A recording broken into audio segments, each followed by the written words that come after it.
Tere hommikust kõigile! Oleme jõudnud AKIS 2026 kavandamise veebiseminarile. Täna on 19. november 2025 ja kui sa ei ole veel üles leidnud täna jagatavaid materjale, siis siin hetkel veebi ekraani peal on näha siis see veebilink, millelt sa kõik need materjalid, ettekanded ja tagasisideküsitluse lingi ka üles leiad.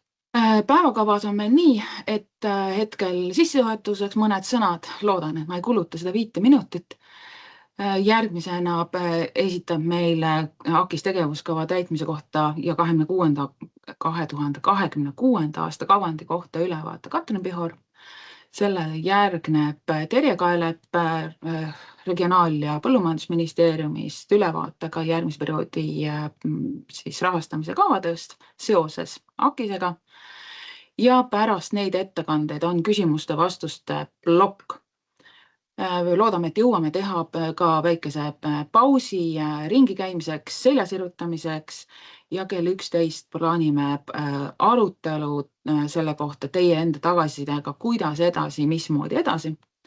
Vahetult enne lõppu kõrge ülevaade rahvusvahelistest projektidest ja lõpetame täpselt 12.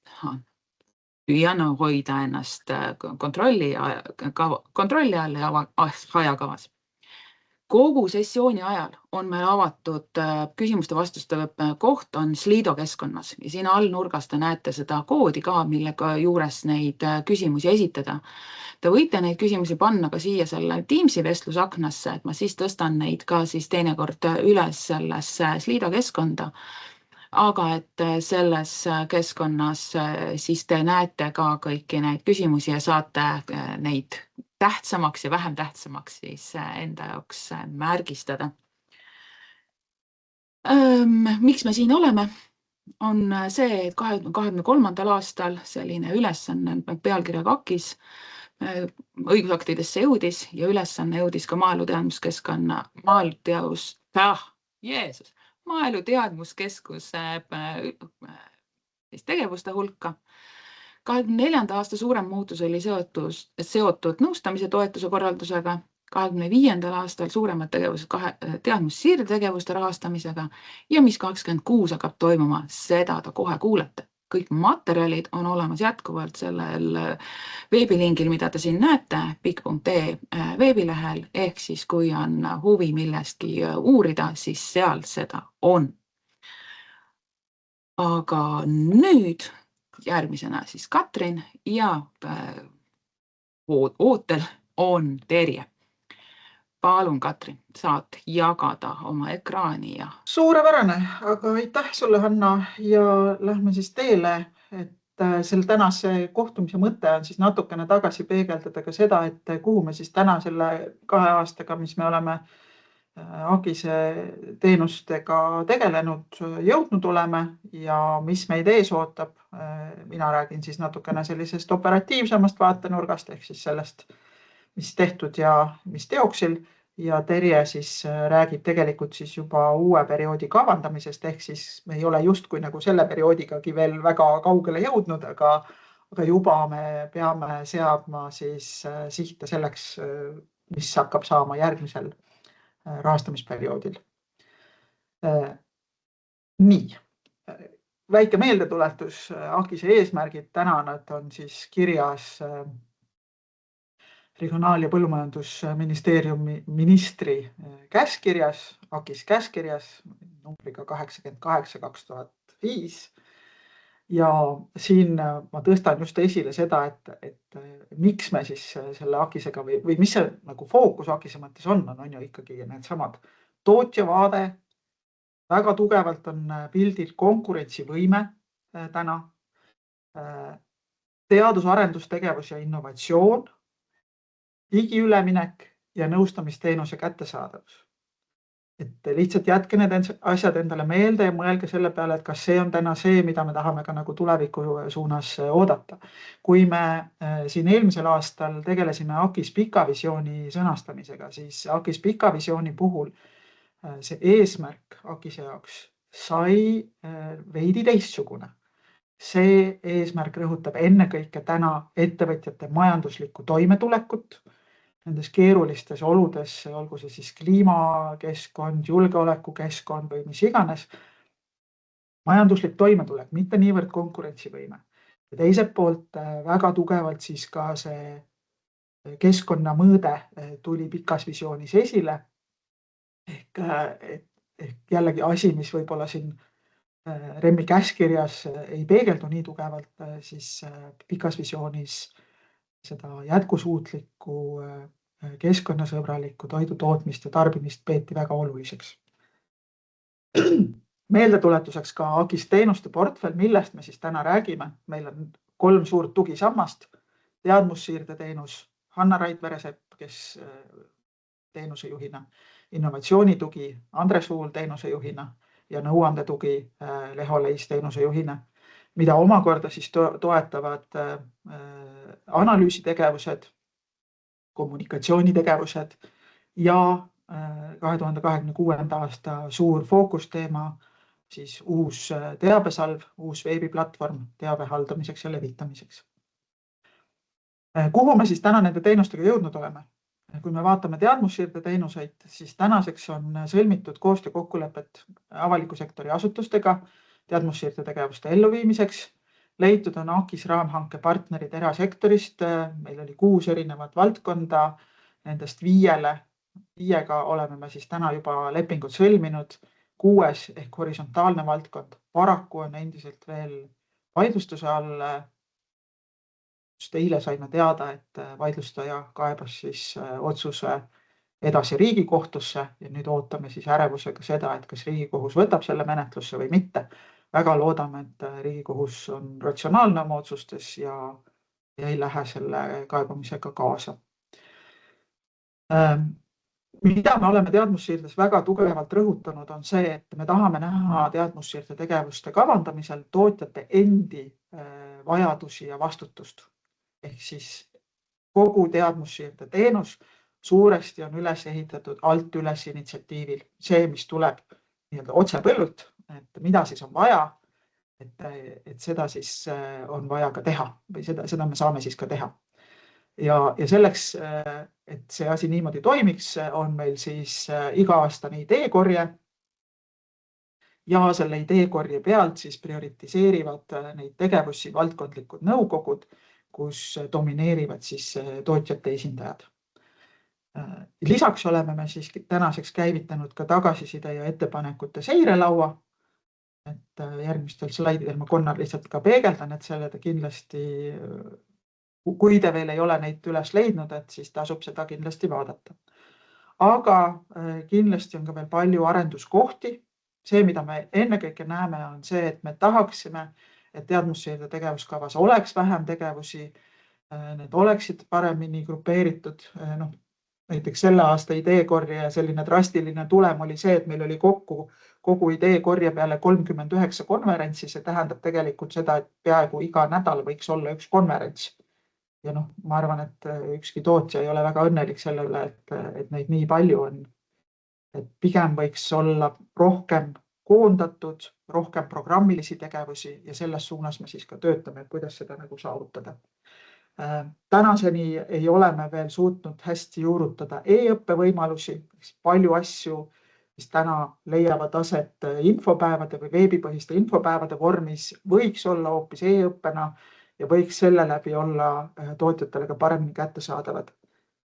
Siis on üks suur teemade plokk on kohustuslike koolitusnõuete nii-öelda juhtimine. Ehk siis teatavasti meil on täna toetustingimusi või määruseid, mis nõuavad kohustuslikult siis taotlejatelt koolitustel osalemist.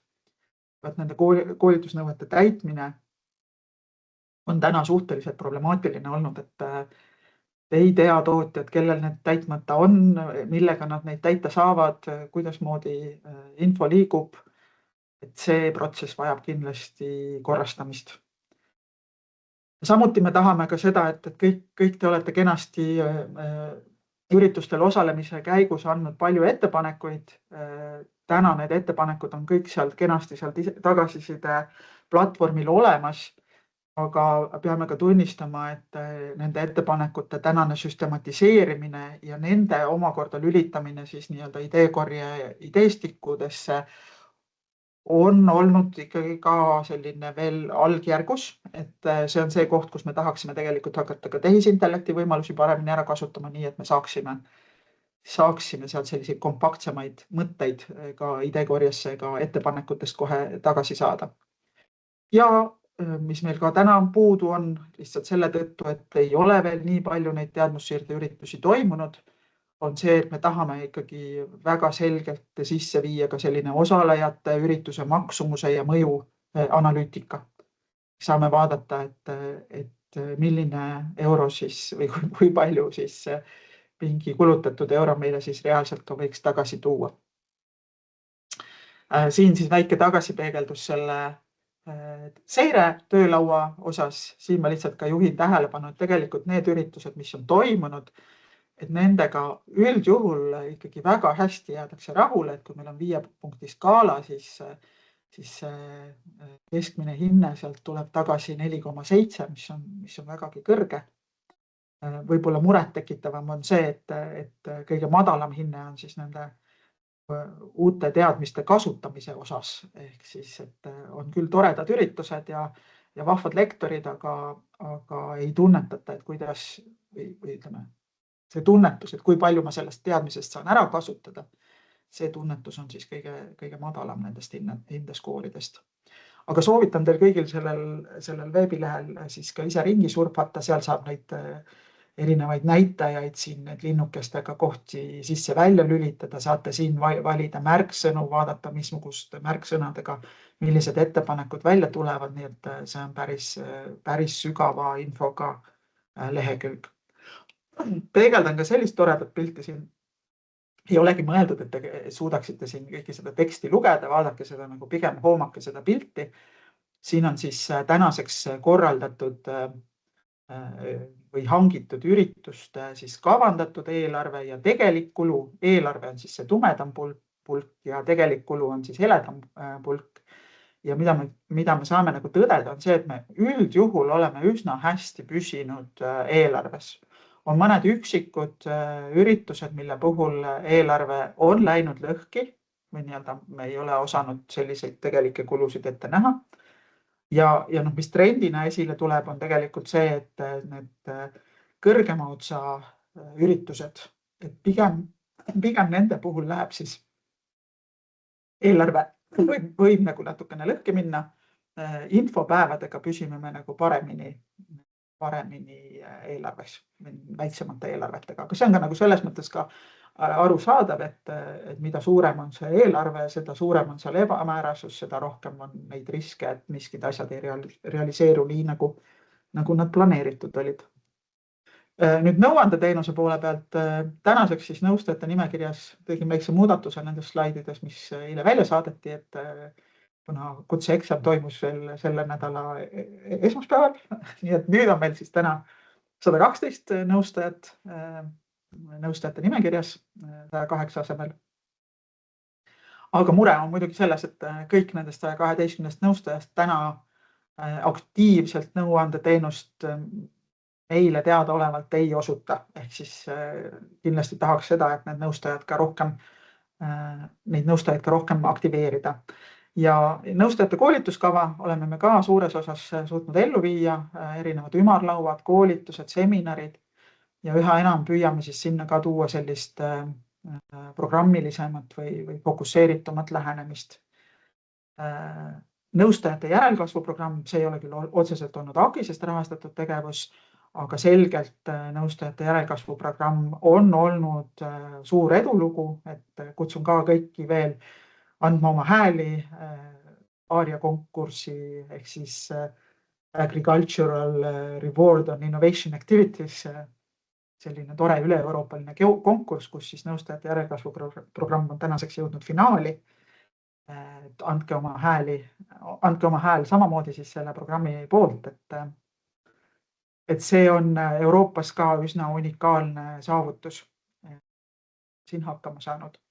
Ja kindlasti on see asi, mida me tahame ka tulevikus taas korrata. ja millega me oleme nõuandetoetuse puhul või nõuandeteenuses veel väga mahukalt tegelenud, on siis ikkagi see nõuandetoetuse jooksev analüüsimine ja ettepanekute tegemine nõuandetoetuse määruse parendamiseks. Aga vaatamata sellele, et oleme siin hoogsalt sammudega edasi liikunud, siis nõuandeteenuse arendusvajadused on ka üsna ikkagi teravalt üleval.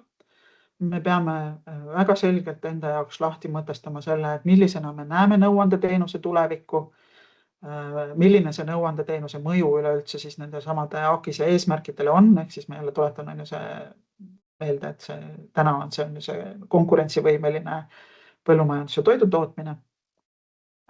Et mis roll selles on siis nõuandeteenusel. Kindlasti me peame arvestama seda, et nõuandetoetuse vahendid on piiratud, mis omakorda seab selged ootused sellele, et on vaja seada selgemad fookused. Tuleb teha valikuid, ei saa üle nii-öelda lennukilt külvata, vaid et tegelikult tuleb väga selgelt ka riigil otsustada, et kellele ja mismoodi ja millises mahus seda toetust anda. Et neid muutusi olete te täna juba näinud, on ju määruse muudatuste tulemusena ka, et see ongi tegelikult tingitud nendest piiratud ressurssidest. Mida me ka veel näeme nõuandetoetust analüüsides on see, et seal on üleval mitmeid selliseid muret tekitavaid trende, et nagu ma ütlesin, et mitte kõik nõustajad võib-olla täna, kes on nimekirjas, ei ole aktiivselt nõuandeteenust pakkumas. Meil on võib-olla ka see toetus võib vist öelda, et liiga kontsentreeritud. Et meil on selline 10-15 nõustajat, kes tegelikult võtavad ligemale 60-70% kogu toetusest või 2/3 toetusest, et see ei ole kõige parem pilt. Ehk siis ka seal me peame nagu sisse suumima. Samuti me näeme nagu seda, et üks suur küsimus on tegelikult nõuandetoetuse nii-öelda tühikulu, et milleks siis ikkagi seda toetust kasutatakse, et kas see on selliste tegevuste finantseerimiseks, mida on võimalik ka turult väga lihtsalt ka ise hankida ja osta, või see ongi siis selline unikaalne teadmine, mida mujalt ei saa, et see on ainult nii-öelda nõustajate pärusmaa. Täna me seda nagu kuidagi kontrollida ei saa, aga see teema iseenesest probleemina on üleval. Ja nagu ma juba mainisin, siis ka süsteemsem lähenemine koolitustegevustele. Et kui meil täna võib-olla on olnud selline rohkem sellised natuke siit ja natuke sealt ja sellist terviklikku lähenemist ei ole me nagu suutnud veel luua, siis edaspidi me tahaksime ikkagi siduda ka nõustajate koolituskava selgemalt näiteks mikrokvalifikatsioonidega, et meil oleks väga selged pädevuspõhised õppekavad, et me päriselt saaksime, et kui nõustajad ka osalevad nendel koolitustel, siis nad ka pärast saavad väga selgelt öelda, et milliseid oskusi ja teadmisi nad on omandanud ja millise pädevuse nad on omandanud siis selle koolituse tulemusena. Siis innovatsiooniteenuste osast. Innovatsiooniteenuste puhul meil on siis AKIS-est rahastatud pikka aega oli ainult üks inimene, täna on juba olemas siis 2 inimest, et meeskond natukene laienes. Ja selle tõttu me oleme innovatsiooniteenuse puhul pidanud ka väga selge fookuse seadma, et milliseid nii-öelda uuenduslikke algatusi, millistes valdkondades me siis ikkagi nagu fookusesse võtame. Ja täna on siis temaatiline fookus siis ennekõike tehisintellekti rakendustel või siis laiemalt ka digitaliseerimiselt laiemalt, aga täna on olnud just nimelt tehisintellekt siin fookuses ja ka keskkonnasõbralik majandamine. Ja erinevalt siis kõikidest teistest teenustest, siis innovatsiooniteenuse puhul on meil väga selge selline personaalne fookus. Ehk me tahame konkreetset tootjat, ettevõtet nõustada selleks, et ta saaks oma innovaatilise ideega edasi liikuda. Ehk siis selline individuaalne arengutugi, aitame leida partnereid, aitame saada üle probleemkohadest, aitame otsida rahastust, kõik sellised tegevused selleks, et tegelikult innovatsiooniprojekt saaks edasi liikuda. Ja lisaks sellele me teeme siis selliseid ka teadlikkuse kasvatamise või isu äratamise üritusi, ühismõtlemise üritusi, olgu see siis EPAMES-i innovatsiooniala või siin vastselt toimunud Agri Hackathon. Pakume tehisaru arenguprogrammi põllumajandustootjatele ja sel aastal toimusid siis ka 2 rahvusvahelist õppereisi, mis olid just sellise innovaatilise kogemuse omandamiseks. Ja see arendusvajadus innoteenuse puhul ongi siis just nimelt see, et seda individuaalset lähenemist võimalikult hästi pakkuda. Et meile on eeskujuks ettevõtluse ja innovatsiooni sihtasutus, kes täna suudab seda pakkuda siis laiemalt erinevatele innovaatilistele ettevõtetele või sellised kõrgtehnoloogilisematele ettevõtetele. Et meie tahaks siis samasugust lähenemist, sellist partnerlust ettevõtjale pakkuda ka siis põllumajanduse toidutootmises. Mõõdikute seisust paar sõna ka, et see võib-olla nii oluline ei ole, sest et tegelikult, kui me vaatame täna ühtse põllumajanduspoliitika strateegiakavas olevaid mõõdikuid, need on siis need sihttasemed, kuhu me peaksime nagu jõudma, siis tegelikult täna me oleme enamikes nendes valdkondades need sihttasemed selgelt ületanud, välja arvatud siis sündmuste või tegevuste arv. Aga seda me omakorda ka väga ei ole fookusesse tõstnud, sellepärast, et nagu me ennem ka ütlesin, oluline ei ole see, kui palju neid sündmusi on, vaid just nimelt see, kui sisukad need sündmused on. Nii et tõenäoliselt need sihttasemed lähevad mingi hetk muutmisele, aga praeguse seis on siis siin selline. Nüüd 2026. aasta tegevustest, mis siis meil fookuses on, lisaks sellele, et me siis läbi terve aasta korraldame teadmussiirde tegevuskavas olevaid üritusi, neid on seal suurusjärgus 150 siia-sinna. Siis on meil nõustajate nimekirja hoidmine, nõustajate koolituskava, innovatsiooniteenused ka niimoodi läbivalt terve aasta tegeleme nende osutamisega. Ja sel aastal on ka uue tegevusena siis välja pakutud toidutootmissektori populariseerimistegevused, ehk siis selline laiemale avalikkusele suunatud kommunikatsioon selleks, et seda põllumajanduse toidutootmist fookuses hoida. Et mitmeid ideid tegelikult tuli läbi ideekorjega üles, mis olid sellised üksikud siit video, sealt video, sellised teemad, et me siis need nokkisime nii-öelda välja ja koondasime sellisesse ühtsesse katustegevustesse. Aga kuhu see täpselt, mis see täpselt olema saab, et selle üle veel praegu meil arutelud käivad. Et võib-olla mõni telesaade, võib-olla mõni raadiosaade, ühesõnaga vaatame seda. Vabandust. Ma vaatan, et mul siin alumine osa vist on slaidilt natuke ära ammustatud. Aga kui me nüüd vaatame nagu konkreetselt aasta jooksul, siis meie esimese poolaasta suurim väljakutse on siis materjalide ületõstmine uuele veebiplatvormile ja selle uue veebilehe avalikuks tegemine. Meelega ei öelnud teabesalv, sest suure tõenäosusega siis selle uue veebilehe nimeks saab maainfo.ee.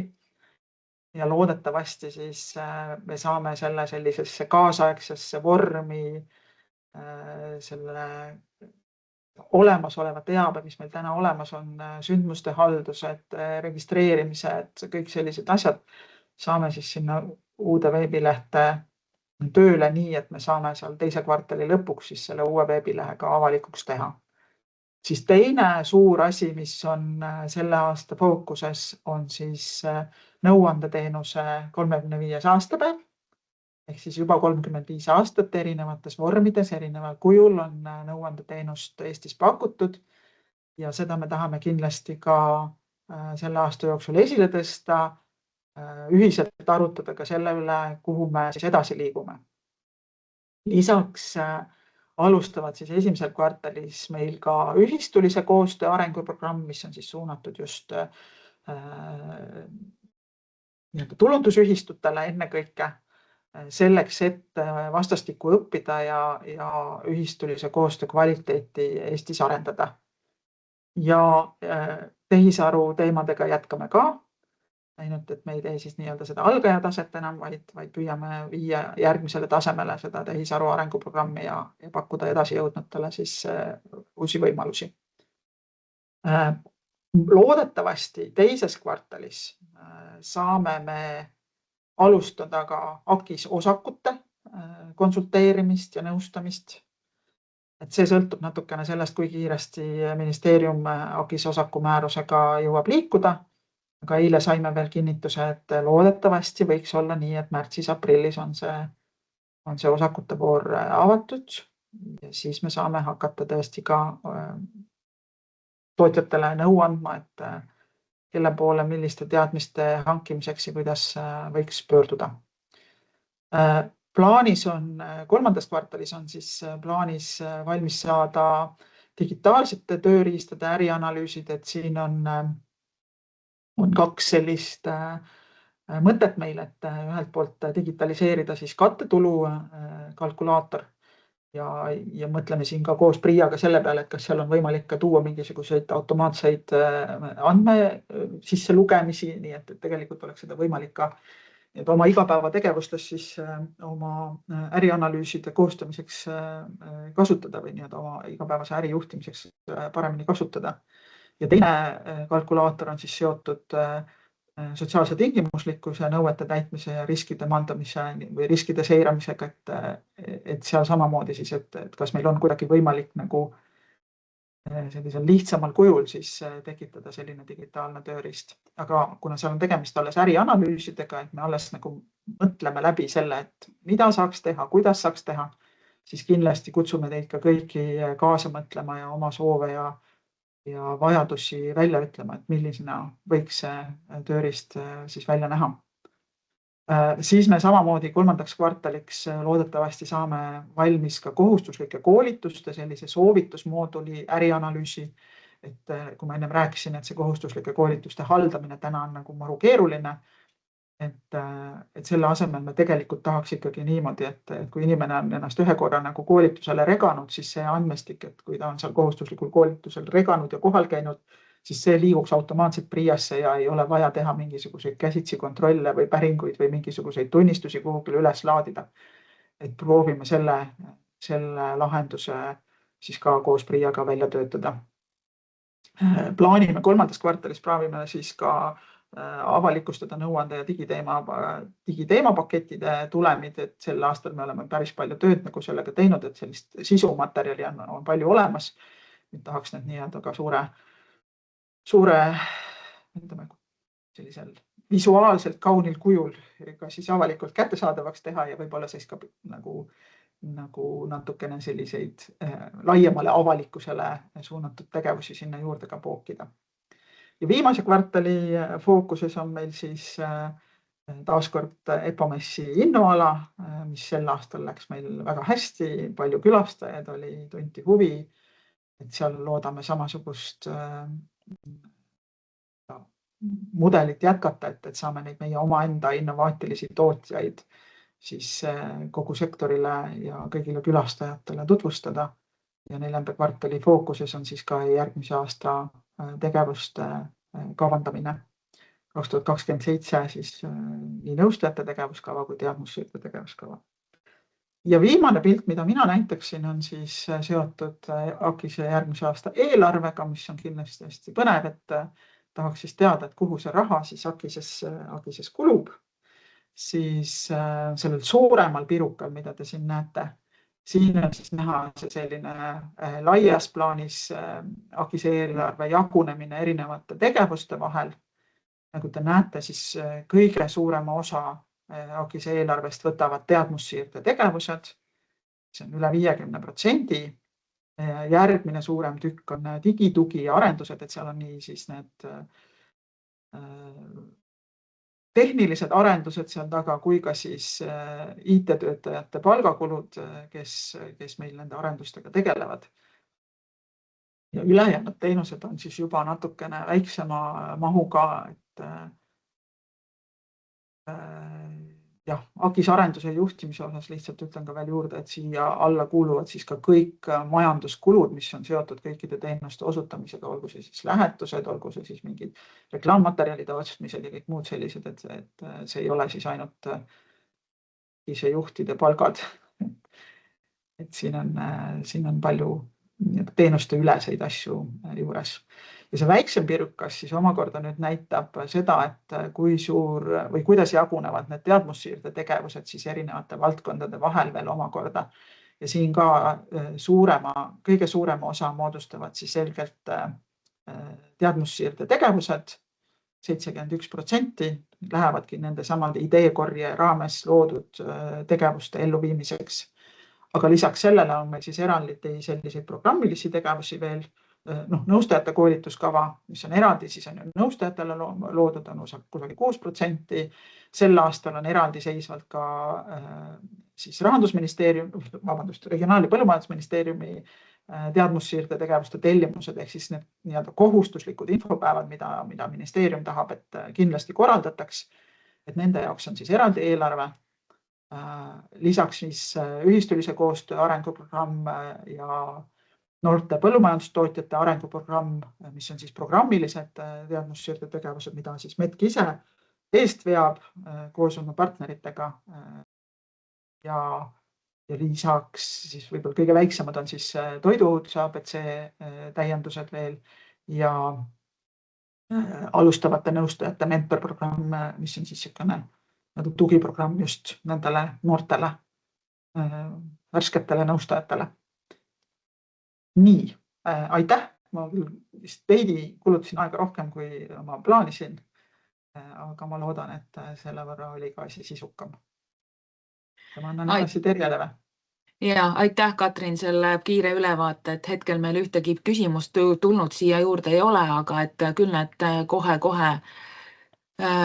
liikuvad ka, aga et ettekanne siis või järjekord liigub Terjele nüüd edasi ja kutsun kõiki üles neid küsimusi kirja panema, kas siis siia chati või Slido keskkonda, et selle pealt me arutelud edasi teeme. Aga palun, Terje! Ja aitäh! Küsin, kas slaidid on näha ja kas mind on ka kuulda? Väga ilusti näha ja väga ilusti kuulda. Väga tore ja ma vaatan, slaidid liiguvad ka. Püüan siis teha lühidalt, sest ma piilusin siin osalejate nimekirja, et ma arvan, nii mõnedki on rohkem või vähem kursis mõne teemaga siin. Aga kui on küsimusi, siis julgelt, nagu Hanna ütles, chati või Slidosse palun pange kirja. Räägin hästi lühidalt, kuidas siis uueks perioodiks Euroopa Komisjon on kavandanud AKIS-e sekkumise, kust meid leida ja mis ajagraafikus me liigume ettevalmistustega ja pisut ka siis sellest, mis ootused AKIS-ele uuel perioodil on. Et nagu te ilmselt osad teate, siis komisjon on uue pikaajalise Euroopa Liidu eelarve siis kavandanud erinevate sammastena. Ja sellest esimesest sambast leiab siis ühtse põllumajanduspoliitikalt ka meid. Aga erinevalt siis varasemast on siin sambas koos mitu erinevat valdkonda, väga suured valdkonnad, kogu ühtekuuluvuspoliitika, siis kalanduspoliitika ja ka sisejulgeoleku valdkond. Kõik need 4 suurt tükki on siis edaspidi mõnes mõttes üks rahakott. Et valdkondade prioriteedid, eesmärgid ja meetmed me valmistame ette siseriiklikus protsessis. Kõikide nende valdkondade siis, mis siin kirjas olid. Ja siis riigi kavatsused räägitakse läbi Euroopa Komisjoniga. See tähendab seda, et tõenäoliselt on meil ka iga-aastased eelarve jaotuse läbirääkimised nende erinevate tükkide vahel ja nii-öelda riigi plaan on siis see, kus need siseriiklikke jaotusi ja prioriteete kirjeldatakse.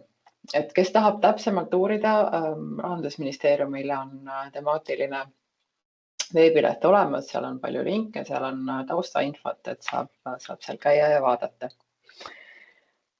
Mis see AKIS jaoks tähendab?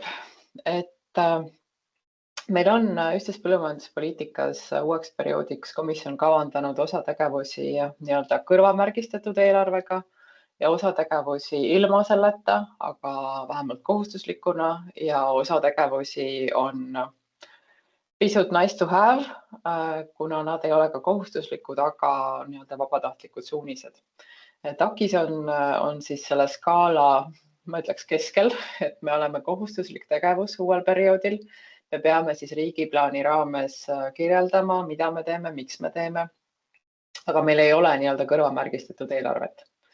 Ehk siis ka AKIS läheb selle raamiga, et tõenäoliselt igal aastal peame me ka teiste ministeeriumitega siis läbi rääkima, et milline on AKIS-e tükk selle riigiplaani sees.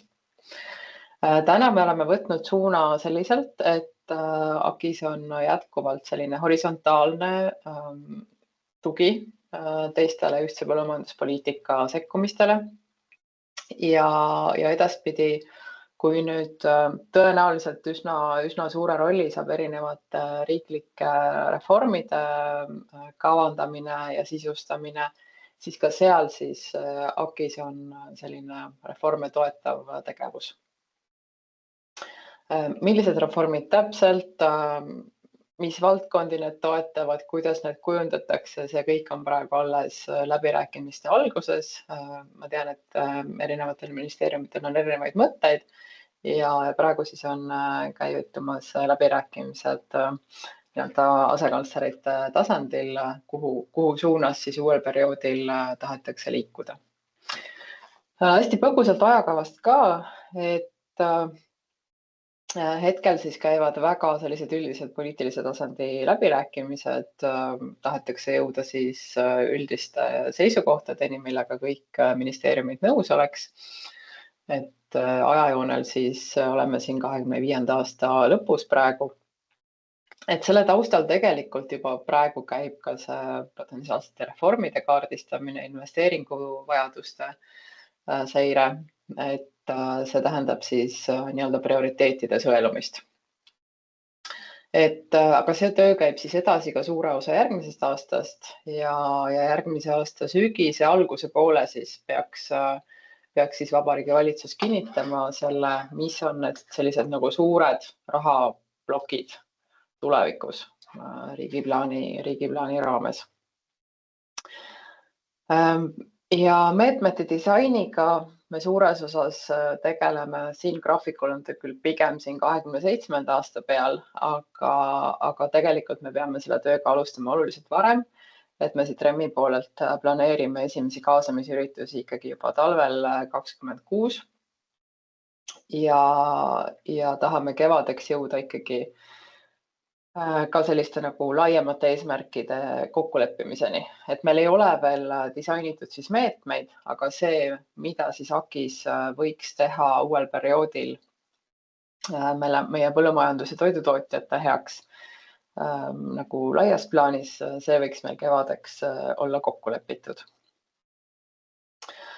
See, milline AKIS-e strateegia saab olema, see tuleb meil kooskõlastada ka Euroopa Komisjoniga. Et taustal mõjutavad seda strateegia loomist ka Euroopa Komisjoni nii üldised ettepanekud Eesti riigile, kui siis ka järgmise aasta alguses hakatakse koostama põllumajandussektori spetsiifilisi ettepanekuid, et me peame strateegiat kavandades ka nende teemadega arvestama. Hästi üldiselt järgmise perioodi eesmärgid, et AKIS-e leiame siit innovatsiooni ja juurdepääs teadmistele plokist. Ja kes tahab minna täpsemalt lugema, uurima, et panin teile ka lingi, et eestikeelne tõlge sellest ÜPI uuest määrusest minu teada veel ei ole ametlik, ei ole veel kinnitatud, aga ingliskeelne on veebilehel väljas komisjonil. Meid puudutavad artiklid 19 ja 20 ning artikkel 19 siis tegeleb rohkem sisuliselt innovatsiooni arendamisteemadega ja kirjeldab siis ära, mis on need üldised võimalused teadmussiiret innovatsiooni uuel perioodil toetada.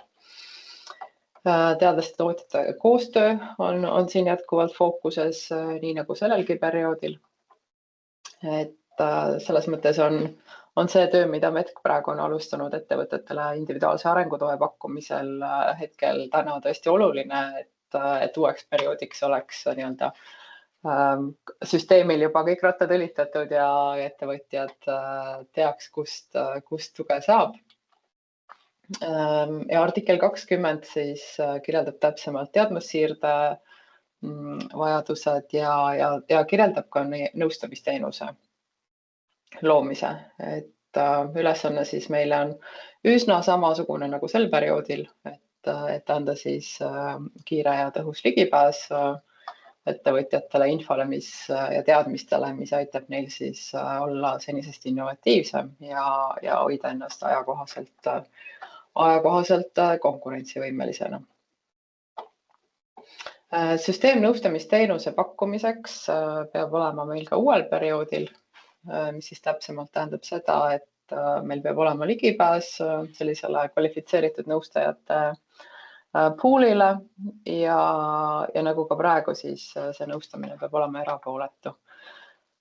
Kuna nõustamise osas tuleb kõige rohkem küsimusi tavaliselt, siis ma panin ka juba teemad slaidile, et siin ei ole suurt revolutsiooni, võib-olla rõhuasetus on tänasega võrreldes rohkem sellistel sotsiaalsetel pehmetel teemadel, aga ka andmepõhisusel ja digivahenditel. Et need on ka meil praegu päevakorras, aga ma arvan, et see fookus uuel perioodil nihkub natuke rohkem nendele teemadele. Ja loomulikult noorte tootjate toetamine. Et see, ma arvan, ka muutub olulisemaks veel kui täna. Nii, lühidalt kõik, aitäh! Aitäh kõigile teile siin täna kohale tulemast, kaasa mõtlemast ja järgmise kohtumiseni!